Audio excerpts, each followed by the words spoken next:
핵폭탄을 쏘는 괴물 같은 자주포 2S7P1을 아시나요?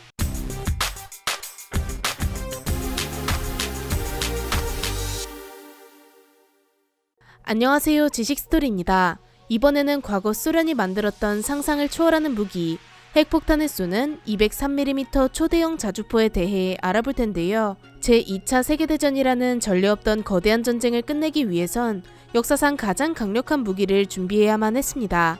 바로 핵폭탄이었죠. 핵폭탄의 선두주자는 미국이었지만 그렇다고 미국만 만들 수 있었던 것은 절대 아니었습니다. 핵무기를 만들 수 있는 기본 원리는 아인슈타인으로부터 세계에 널리 알려지게 됩니다. 미국이 비밀리에 핵무기를 개발한다는 사실도 당연히 소련의 귀에 들어가게 되었습니다. 소련은 이미 1930년대부터 핵물리학의 기초 연구를 시작하면서 핵무기의 기반을 다져놓고 있었는데요. 하지만 핵무기는 몇 년 연구한다고 뚝딱 나오는 물건이 아니었고 그간 연구된 적 없는 미지의 분야였기 때문에 국가적인 예산 투입과 엄청난 기술자들이 투입되어도 개발이 불확실한 것이었죠. 그런데 미국은 엄청난 자본으로 저명한 과학자들을 싸그리 모아 기술 개발에 진전이 많다는 소식을 듣게 되고 소련은 핵 개발에 뒤처질 것을 우려해 스파이를 보냅니다. 하지만 전쟁이 한창이라 자금적 여유가 없던 소련은 스파이가 정보를 빼돌려왔다고 할지라도 핵무기 개발에 제대로 착수하는 것이 불가능했죠. 그러다 독일이 전쟁에서 점점 밀리면서 소련도 조금은 숨통이 트입니다. 이 지긋지긋한 전쟁이 끝나면 곧바로 미국과의 패권 경쟁을 해야 했기 때문에 곧바로 핵 개발을 진행했습니다. 그 결과 시간이 얼마 흐르지 않은 1949년 8월 29일 미국을 뒤이어 핵실험에 성공하면서 미국의 독단적인 핵 보유 체계를 무너뜨렸습니다.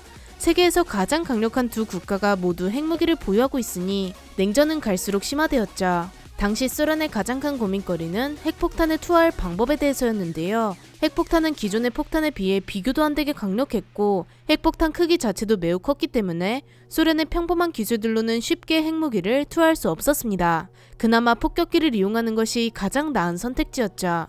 당시 소련의 주력 폭격기였던 투폴레프-4가 핵폭탄의 투하를 담당했습니다. 하지만 핵폭격 수단을 폭격기에만 의존하면 일어날 수 있는 모든 상황에 대처하는 것이 불가능했습니다. 적의 전략시설이나 후방의 적들은 공격할 수 있어도 아군이 가까이서 싸우고 있는 적의 전방에는 핵폭탄을 투하할 수 없었습니다. 미국이나 서방 유럽 국가와 전쟁이 일어나면 사상 최대 규모의 지상전이 벌어질 텐데 이대로는 핵무기로 지상군을 지원하기가 매우 힘들었습니다. 자칫하다간 아군도 폭발에 휘말릴 수 있었기 때문이죠. 가까이 있는 적을 정확하게 타격할 수 있는 수단은 그리 많지 않았고 소련은 그중 대포에 주목하게 됩니다. 핵무기를 소형화시켜 포탄의 형태로 만들면 가까이 있는 적을 타격할 수 있을 것으로 판단했습니다. 핵무기에는 크게 두 가지 종류가 있는데 하나는 전술핵, 하나는 전략핵입니다. 전술핵은 단거리 미사일, 포탄, 전투기 등 사정거리가 짧은 운반 수단에서 발사하는 소형 핵무기를 말합니다. 전략핵은 ICBM, 대형 폭격기 등에서 발사 가능한 대형 핵무기를 의미하죠. 일반적으로 전술핵은 전쟁터에서 신속하게 적을 괴멸시키기 위해 이용될 수 있고 전략핵은 도시 하나를 아예 날려버릴 때 사용하는 무기입니다. 여기서 포에 넣어 사용할 수 있는 것은 당연히 전술핵이었고 소련은 핵무기를 발사할 수 있는 대형 대포와 대포에서 사용할 수 있는 소형 핵탄두를 동시에 개발해야 했죠. 소련은 핵무기 개발에 성공한 지 10년 만에 소형 전술 핵폭탄과 더불어 투비원 오카라고 불리는 420mm 초대형 자주포를 개발합니다. 오카는 핵폭탄을 발사할 수 있는 만큼 매우 큰 덩치를 자랑했습니다. 하지만 핵폭탄을 발사할 수 있는 대포를 만들어 본 경험이 없다 보니 여러 문제점이 속출했습니다. 그중 가장 큰 문제는 바로 기동성이었죠. 자주포의 형태로 핵 대포를 만든 이유는 전선에 있는 부대를 신속하게 따라다니면서 핵포탄으로 지원하려는 목적이었는데 덩치가 너무 커서 빠르게 움직일 수가 없었습니다. 포신의 길이만 20m에 달했고 구경은 420mm에 무게는 55톤에 달했으니 잘 굴러가지 않을만 했죠. 소련 정부는 이 성능에 절대 만족할 수 없었고 새로운 핵 발사 자주포를 개발해오라고 지시했습니다. 새로운 목표 성능은 25km 정도의 사정거리와 아군을 따라다닐 수 있을 정도의 기동력이었습니다. 어쩔 수 없이 오카의 엄청난 구경을 줄여야 했고 180에서 210mm의 다양한 구경을 연구합니다. 그 결과 그중 가장 적합한 구경은 뭔가 애매한 203mm였는데요. 소련은 과거 203mm 곡사포들을 개발한 적이 있었기 때문에 이 기술들을 이용해 제작해볼 심산이었죠. 따라서 203mm 주포를 기반으로 오비액트 429A라는 시제품 제작에 들어갑니다.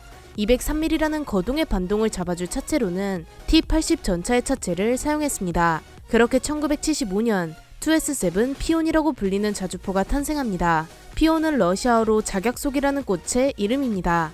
2S7 피온의 재원을 살펴보자면 전장은 13.2m에 중량은 45톤에 달했습니다. 큰 크기답게 승무원도 7명이나 탑승했죠. 항속거리는 675km에 달했으며 포장도로 위에서는 시속 50km로 주행했습니다. 포의 구경은 203mm이며 포신의 길이는 11.2m로 매우 길었습니다. 최대 사정거리는 47.5km에 달했고 시간당 40발의 포탄을 쏠 수 있습니다. 사용하는 포탄으론 핵포탄이 대표적이죠. 먼저 2S7 피온의 외형부터 한번 살펴보겠습니다. 피온은 자주포지만 우리나라의 대표적인 자주포인 K9과는 완전히 다르게 생겼는데요. K9은 마치 전차처럼 승무원들이 작전 중에도 차량 내부에 있는 것이 가능합니다. 반면 피온은 운행 중에는 차량 내부에 탑승할 수 있지만 포격을 수행하는 도중에는 외부로 나와야 합니다. 따라서 주변에 적이 있다면 승무원들이 위험에 노출되기 쉬운 구조입니다.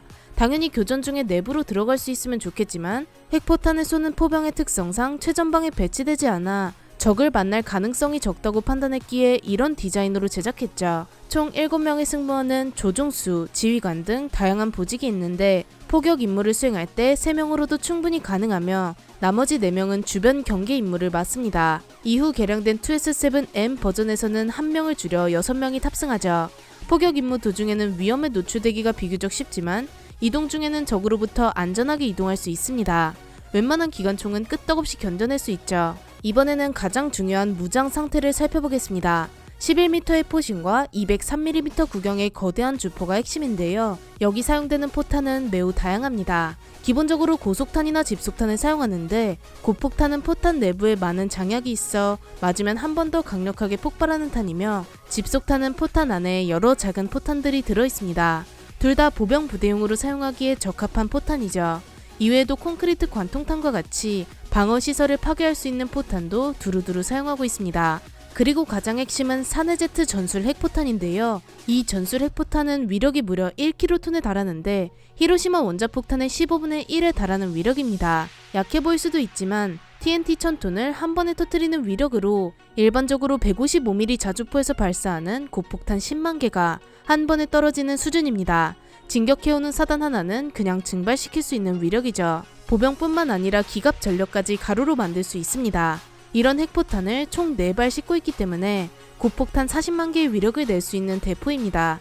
이후 개량된 2S7M은 총 8발을 싣고 다니는데 위력은 당연히 2배 정도로 대폭 상승했습니다. 이렇게 거대한 포탄을 쏘면 당연히 반동도 매우 심할 텐데요. 포격 정확도가 떨어지는 것을 방지하기 위해 후방에 스페이드라고 불리는 장치가 달려있어 땅에 강력하게 차체를 고정할 수 있습니다. 포탄을 장전하는 방법도 생각보다 간단한데 적재함에서 포탄을 꺼내 받침대에 올려두기만 하면 자동으로 장전하고 발사할 수 있습니다. 장전 과정은 자동이지만 사격하는 과정은 수동으로 줄을 강하게 당기는 과정이 필요합니다. 보통 이런 거대한 대포는 발사하는 데 시간이 오래 걸릴 것으로 예상되지만 2S7 피오는 1시간에 무려 40발을 쏠 수 있습니다. 대신 이렇게 많이 쏘기 위해서는 포탄을 싣는 수송 차량이 따라와야 하죠. 이 정도의 화력이면 해당 지역에 있는 거의 모든 적군을 아예 전멸시킬 수 있는 수준입니다. 2S7 피오는 기존의 기동력 문제도 대거 개선했는데 시속 50km라는 느리지 않은 속도로 기동하기 때문에 전선의 변화에 맞추어 진격과 후퇴를 할 수 있으며 포격 준비와 이동 준비 또한 신속하게 이루어집니다. 포격 준비에는 고작 7분밖에 걸리지 않고 포격 후 자리를 빠져나가는데 5분밖에 걸리지 않습니다. 당시 대포병 레이더는 포를 사격하는 동시에 레이더가 정확한 위치를 파악합니다. 2S7 피온과 같은 무서운 대포는 제거 1순위에 들어올 것이 너무 뻔합니다. 하지만 5분 만에 빠져나가 버리면 대포병 레이더가 찾아내도 이미 늦어버리죠. 이런 신속성이 2S7의 큰 장점입니다. 2S7은 현재까지 500문 가까이 생산했으며 러시아가 현재 약 60문을 운용 중입니다. 현재 우크라이나와 같은 구소련 국가들도 운용하고 있는데 이들은 전술 핵포탄이 없기 때문에 일반적인 대구경 자주포를 보유하고 있는 것과 같습니다. 2S7은 아직까지 한 번도 실전에서 핵포탄을 사용해본 적이 없으며 아프간 침공이나 체첸 전쟁에서 일반 자주포처럼 운용된 적은 있습니다. 야심차게 개발되었지만 핵을 단거리에서 더욱 효율적으로 타격할 수 있는 단거리 미사일이 등장하면서 2S7의 전략적 가치는 매우 떨어졌습니다. 앞으로도 실전에서 핵 투발용으로 사용할 가능성은 매우 낮아 보이죠. 이렇게 냉전을 상징하는 공포의 대포, 핵을 쏘는 2S7 피온에 대해 알아보았는데요. 영상을 재밌게 보셨다면 구독과 좋아요 부탁드립니다. 감사합니다. 지식스토리였습니다.